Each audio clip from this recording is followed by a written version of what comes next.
पत्रिका पाहणं का महत्त्वाचं आहे?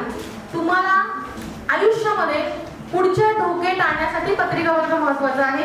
कारण पत्रिका हा तुमच्या आयुष्यातील तुमच्या कर्माचा आरसा आहे आणि त्याला त्याच स्वरूपात बघा. पत्रिका म्हणजे काय? तेव्हा मला जर मेकअप करायचा आहे, मला एका लग्नाला जायचं आहे आणि मी कशी दिसते मी आरशात बघते, माझं काजळ पसरलंय तर मी ते नीट करते आणि मी लग्नाला जाते. सो पत्रिका असंच आहे. माझ्या पूर्वकर्मानुसार मला ह्या आयुष्यामध्ये काय काय गोष्टी चांगल्या किंवा वाईट दोन्ही पद्धतीने तुम्हाला सुख मिळणार असेल, नोकरी असेल, अजून काय असेल, तर ह्याच्यासाठी मला एखादा प्रॉब्लेम येतो. म्हणजे माझ्याकडे काही मुलांच्या पत्रिका येतात, MPSC UPSC ची परीक्षा क्रॅक करण्याची त्या मुलांची कॅपॅसिटी असते. पण लहान वयामध्ये काही ग्रह खराब असतात जिथे त्यांना अभ्यासाचा प्रॉब्लेम येतो आणि त्यांचं करिअर चेंज होतं. मग अशा वेळेला जर ती पत्रिका लहान असताना आमच्याकडे आली तर आम्हाला सांगता येतं की हा जो 2-3 वर्षाचा टप्पा आहे, कधी कधी तो 2-3 वर्षाचा टप्पा हा 10वी-12वी मध्ये येतो ऍज पर ग्रह दशा.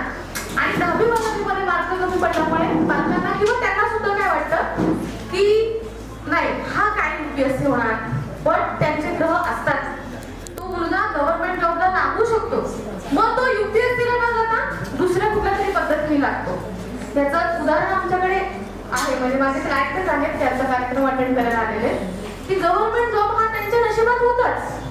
भले ते ड्रायव्हिंग मध्ये आज गव्हर्नमेंट मध्ये BRC मध्ये ड्रायव्हिंगचा जॉब करतायचे, बट जर त्यांना योग्य वेळी दिशा मिळाली असती ते माझ्याकडे आले मला वाटतं वयाच्या 60च्या आसपास पत्रिका बघायला आणि तोपर्यंत त्यांना कोणी योग्य गायडन्सच केला नव्हता.